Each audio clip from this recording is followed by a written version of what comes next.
நண்பர்கள் அனைவருக்கும் வணக்கம். முருகனுக்கு 6 படை வீடுகள் உண்டுன்னு நமக்கு தெரியும். ஆனா 6 படை வீடுகளுமே ஏன் தமிழ்நாட்டுல மட்டுமே இருக்கு?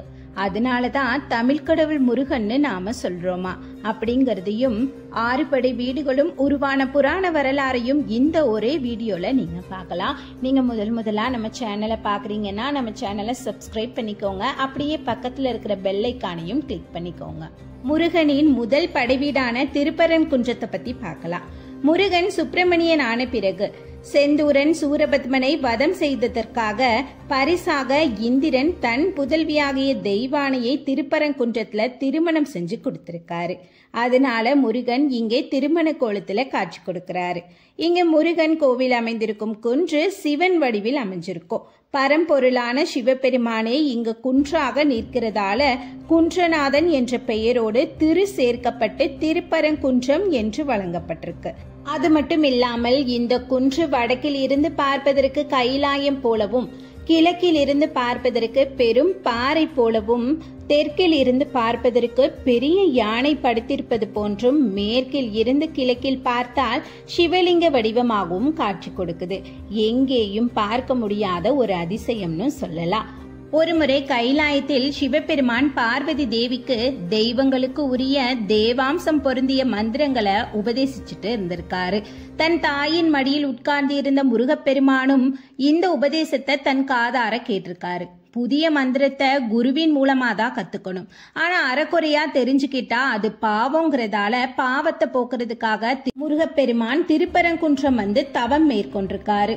அந்த தவத்துல மகிழ்ந்து வந்த சிவனும் பார்வதியும் முருகனுக்கு ஆசி வழங்கி மந்திரங்களை எல்லாம் குரு போல கற்றுக் கொடுத்திருக்காரு. மற்றொரு சிறப்பு, சிவன் சுப்பிரமணிய கோவிலுக்கு எதிரே ஆதி சொக்கநாதராக அருள் பாலிக்கிறாரு. திருப்பரங்குன்றம் போகக்கூடிய பக்தர்கள் சிவபெருமான வணங்கிட்டு தான் முருகப்பெருமான வணங்கணுங்கிறது ஒரு வழக்கமா இருந்து வருது. இந்த திருப்பரங்குன்றம் மதுரை மாவட்டத்துல இருக்கு. அடுத்து 2ஆம் வீடான திருச்செந்தூர். முருகன் தன் படைகளோடு தங்கி இருந்த இந்த 2ஆம் படை வீடுதான் திருச்செந்தூர். முருகனின் அவதார நோக்கமே சூரபத்மனையும் அவனோட தம்பிகளையும் வதம் செய்யறதுதான். ஏன்னா அந்த அளவுக்கு அசுரத்தன்மை வாய்ந்த கொடூரமான அரக்கர்கள் இவர்கள். தேவர்களை எல்லாம் சித்திரவதை பண்ணிட்டே வந்திருக்கா. தேவர்களை எல்லாம் கொன்று புண்ணிய பூமிய தன் காலுக்கு கீழே கொண்டு வர நினைச்சான் சூரபத்மன். ஆனா சூரபத்மன் அவ்வளவு எளிதாக கொல்ல முடியாதுன்னு தெரிஞ்சுக்கிட்ட பார்வதி தேவி முருகனுக்கு சக்தி வாய்ந்த வைரவேலை சூரனை வதம் செய்யறதுக்காக கொடுத்திருப்பாங்க. ஆதிசக்தியான தன்னோட அம்மா கிட்ட வேலை வாங்கிட்டு வெற்றிவேல் வீரவேல் என்று முழக்கமிட்டு தன் படைத்தளபதி வீரபாகுவுடன் போருக்கு புறப்படுவாரு. 6 நாட்கள் தொடர்ந்து போர் நடக்கும்.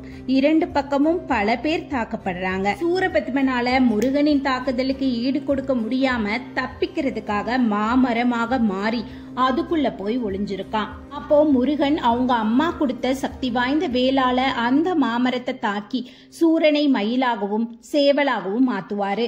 சேவலை தன் கொடியாகவும் மயிலை தன் வாகனமாகவும் ஏத்துக்குவாரு. சூரபத்மனை ஐப்பசி மாதம் வளர்ப்பிறை சஷ்டி என்று வைரவேல் கொண்டு வதம் செஞ்சனாலதான் கந்த சஷ்டி விழாவாக கொண்டாடிட்டு வரோம். அசுரனை வதம் செஞ்சு வெற்றி அடைந்ததால் இந்திரன் அவரோட மகளை தேவயானிய திருமணம் செஞ்சு வைக்கிறாரு முருகப்பெருமானுக்கு. திருச்செந்தூர் தூத்துக்குடி மாவட்டத்துல இருக்கு. அடுத்து 3ஆம் படை வீடான பழனி ஆண்டி கோலத்தில் பக்தர்களுக்கு அருள் பாலிக்கிறாரு. ஏன்னு பார்த்தா கைலாயத்தில் நாரதர் ஞானப்பழம் ஒன்றை கொண்டு வந்து சிவன் பார்வதி தேவி கிட்ட கொடுக்கிறாரு. முருகனுக்கும் விநாயகருக்கும் கொடுக்க சொல்றாரு. பழத்தை 2ஆ பங்கிட்டா அதோட மகிமை போயிடும்னு உலகை யார் முதல்ல சுற்றி வர்றாங்களோ அவங்களுக்கு தான் ஞான பழம்னு சொல்லிடுறாங்க. இதனால முருகன் தன்னோட வாகனமான மயில் மீது ஏறி உலக சுற்றி வருவாரு. ஆனா விநாயகர் அம்மையப்பன் தான் உலகம்னு சொல்லி அவங்க 2 பேரையும் சுற்றி வந்து ஞானப்பழத்தை வாங்கிடுவாரு. அது நாரதர் கொடுத்த ஞானப்பழத்தால அம்மையப்பன் கிட்ட கோபம் கொண்டு மலை மீது ஆண்டி கோலத்தில் வந்து அமர்ந்திருக்காரு. கோபத்துல வந்த முருகப்பெருமான் கிட்ட சிவனும் பார்வதியும் வந்து ஞானப்பழமாகிய உனக்கு ஏன் இன்னொரு ஞானப்பழம் என்றெல்லாம் கூறி சமாதானப்படுத்தி பார்ப்பாங்க. பழம் நீ என்றதால் இவ்விடம் பழனி என்று பெயர் கொண்டு வழங்கும்னு சொன்னதாலதான் பழனி என்ற பெயர் விளங்கிட்டு இருக்கு.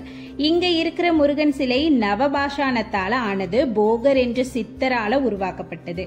அதுவும் முருகன் கேட்டுக்கொண்டபடியே செய்யப்பட்டதா சொல்லப்படுது. இந்த பழனியில தான் காவடி வேல் குத்துறதுன்னு எல்லா வேண்டுதல்களும் ஆரம்பமே இங்கதான். இடும்பன் என்ற பக்தன் காவடி எடுத்து சென்று முருகனின் சிறந்த பக்தனாகி கேட்ட வரங்களை பெற்றிருக்கான். அதே போல வரமும் வளமும் பெறுவதற்குத்தான் காவடி எடுத்தல் தொன்று தொட்டு இன்று வரை நிகழ்ந்து வருது. அடுத்து 4வது, அப்பனுக்கே பாடம் சொன்ன சுப்பன்னு முருகனுக்கு பெயர் வந்தது இந்த சுவாமிமலை தான். பரம்பொருளான சிவபெருமானுக்கே முருகன் பிரணவ மந்திரத்தை கத்து கொடுத்திருக்காரு. ஒருமுறை கைலாயம் வந்த தேவர்கள் சிவனையும் முருகனையும் நலம் விசாரிக்கிறாங்க. அப்போ அங்க வந்திருந்த தேவர்கள் அனைவரும் முருகப்பெருமான விசாரிச்சுட்டு தான் சிவபெருமானையே விசாரிக்கிறாங்க. ஆனா பிரம்மன் மட்டும் முருகனை கண்டு கொள்ளாம போயிருக்காரு. அதனால கோபப்பட்ட முருகன் பிரம்மதேவனை அழைச்சி, பிரம்மதேவரே இங்கு வாருங்கள், வேதங்களை ஓதுங்கள் என்று சொல்லவும், ஓம் என்று ஆரம்பித்த பிரம்மரை முருகன் நிறுத்துங்கள், ஓம் என்ற வார்த்தையின் அர்த்தம் என்னவென்று கேட்க, பிரணவ மந்திரத்தின் பொருள் தெரியாத நீங்கள் படைப்பு தொழில் செய்ய தகுதியில்லை என்று சொல்லி பிரம்மதேவரை சிறையில் அடைச்சிருக்காரு முருகப்பெருமான். சிவன் போய் முருகன் கிட்ட விடுவிக்குமாறு கேட்டதாலதான் பிரம்மனையும் விடுவிச்சிருக்காரு முருகர்.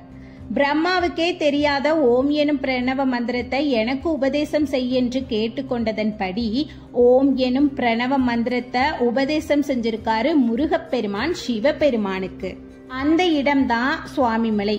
குரு போன்று உபதேசம் செஞ்சதால சிவகுருநாதன் என்ற பெயரும் இவருக்கு உண்டு.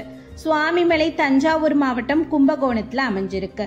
5வது, தமிழகத்தின் வடக்கில் இருக்கும் 5வது படைவீடு திருத்தணி. திருச்செந்தூரில் சூரபத்மனை வதம் செஞ்ச முருகன் அவரோட கோபத்தை திருத்தணியில போய் தணிச்சிருக்காரு. அதனால அந்த ஊருக்கு தணிகை என்ற பெயர் ஏற்பட்டிருக்கு. அது மட்டும் இல்லாம வள்ளியை திருமணம் செஞ்ச ஸ்தலமும் இதுதான். திருவள்ளூர் மாவட்டத்தில் அமைஞ்சிருக்கு. இறுதியாக 6ஆம் படைவீடான பழமுதிர்ச்சோலை.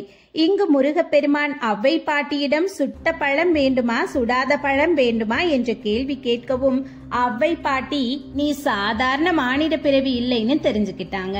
இந்த ஸ்தலத்துல உலக நன்மைக்கு கல்வியறிவு மட்டும் போதாது, இறையருள் என்ற மெய்யறிவும் வேண்டும் என்பதை உணர வைக்கவே ஒரு சிறுவனாக வந்து அவ்வை பாட்டிக்கு உணர வச்சிருக்காரு.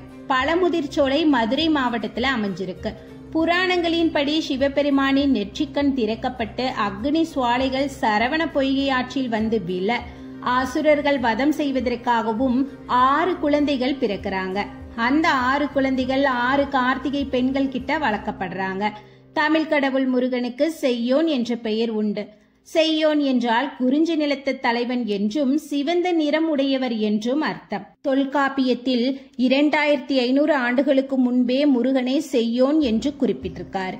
முருகன் என்றாலே அழகுதான். பொதுவாக தமிழ் கடவுள் முருகனுக்கும் 6 என்ற எண்ணுக்கும் நிறைய சம்பந்தம் உண்டு. சரவண பவ என்ற மந்திரம் 6 எழுத்து. கார்த்திகை பெண்கள் 6 பேர். முருகனின் 6 படை வீடுகளும் 6 தான். இப்படி முருகனோட 6 படை வீடுகளை பத்தி இந்த வீடியோல நீங்க பாத்திருப்பீங்க. இதுல புதுசா ஏதாவது தெரிஞ்சுக்கிட்டீங்க அப்படின்னா கண்டிப்பா கமெண்ட்ல சொல்லுங்க. நீங்க இதுல இருக்கிற 6 கோவில்ல நீங்க எந்த கோவிலுக்கு போயிருக்கீங்கிறதையும் கமெண்ட் பண்ணுங்க.